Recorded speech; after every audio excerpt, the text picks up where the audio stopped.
बिस्मिल्लाहिर्रहमानिर्रहीम।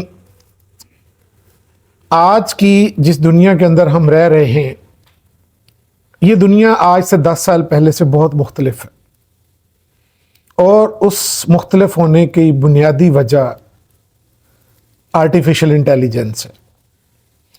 Artificial intelligence क्या है, किस तरह ये काम करती है, इसके बारे में हम आपको ब्रीफली आज बताएंगे।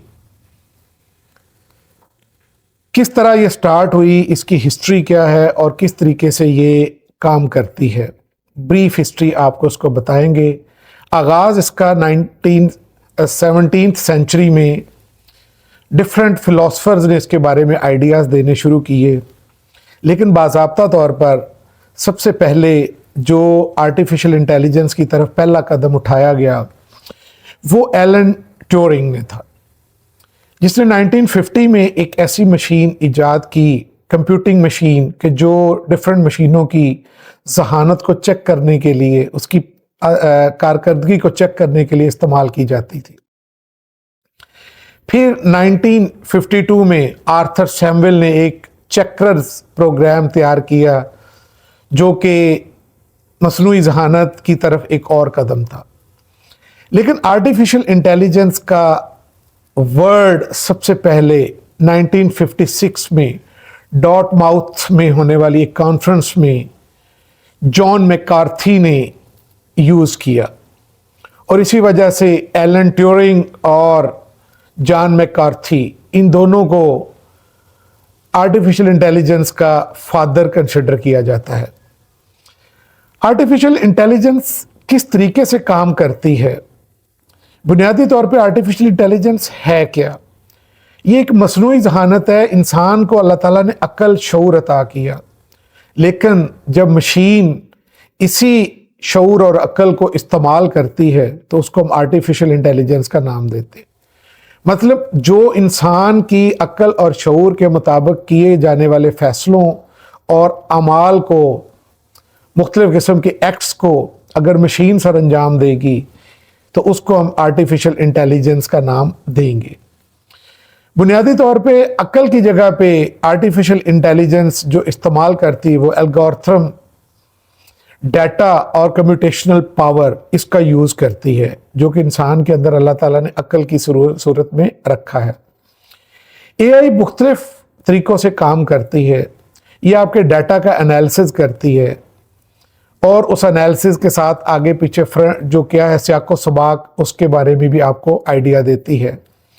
उसके अलावा जो है वो मुख्तलिफ़ किस्म की ह्यूमन जो इन्वॉल्वमेंट है उसके बगैर मुख्तलिफ़ किस्म के फंक्शंस के अंदर अहम रोल प्ले करती है। वो कौन कौन से फंक्शंस हैं उसमें आपको हम बताते हैं। सबसे पहला जो है वो है ऑप्टिकल कैरेक्टर रिकग्निशन, OCR। इसके अंदर आप मुख्तलिफ मशीन के ज़रिए करैक्टर्स को असाइन करते हैं, मुख्तलिफ इमेज और डॉक्यूमेंट्स को वो रीड कर लेती है और उसके बारे में अपना एनालिसिस देती है। सेकंड वन जो है दैट इज़ वॉइस असिस्टेंट। ये आपने सिरी और एलेक्सा, ये बड़े मशहूर जो है ना वो नाम आपने सुने, कि आप किसी को वॉइस कमांड देते हैं तो उस वॉइस कमांड से वो आगे रिएक्ट करते हैं। तो ये दो जो है वो चीज़ें हैं। और तीसरी जो चीज़ आम तौर पे वो है चैट बूट।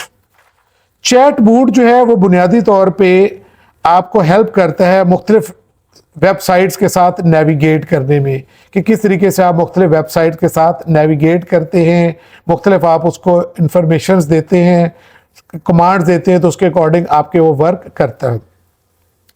और लास्ट वन जो है दैट इज़ फेस रिकग्निशन, कि आपके चेहरे की रिकग्निशन से मुख्तलिफ़ किस्म की वो एनालिसिस जो है वो कंप्यूटर करता है। उसमें अब आइरस रिकग्निशन मीन आपकी आई की रिकग्निशन तक भी जो है वो एडवांसमेंट आ गई है। तो ये बुनियादी तौर पे कुछ चीज़ें हैं जो है एआई आपके कॉमन इस्तेमाल में आपके लिए लाता है। इसके अलावा मज़ीद कुछ चीज़ें जो एआई के ज़रिए हम हासिल कर सकते हैं वो कौन सी हैं, उसमें हम बिज़नेस के ज़रिए बेनिफिट्स ले सकते हैं। उसके अलावा हम ऑटोमेशन और डिसीजन मेकिंग के अंदर अपनी जो है वो इस्तेदाद को बढ़ा सकते हैं। اس کے علاوہ روٹین اپنی ایوری ڈے کو سموتھ کرنے میں، جس کو ہم آٹومیشن بہت زیادہ ہمارے انوالو ہو گئی ہے، اور اس کے علاوہ بہت سارے میتھمیٹیکل جو پرابلم ہیں اس کو بھی ریزالو کرنے میں اہم رول پلے کرتی ہے۔ تو یہ بنیادی طور پہ کچھ چیزیں تھیں جن کو ہم آرٹیفیشل انٹیلیجنس کے ساتھ ریلیٹ کرتے ہیں۔ آنے والا دور گریجولی آرٹیفیشل انٹیلیجنس کا ہے، day by day artificial intelligence کا استعمال بڑھ رہا ہے، اور اس کے کیا امپیکٹس ہوں گے ہماری لائف پہ، فیوچر کیا ہے، جلد ایک نئی ویڈیو کے ساتھ آپ کے ساتھ حاضر ہوں گے۔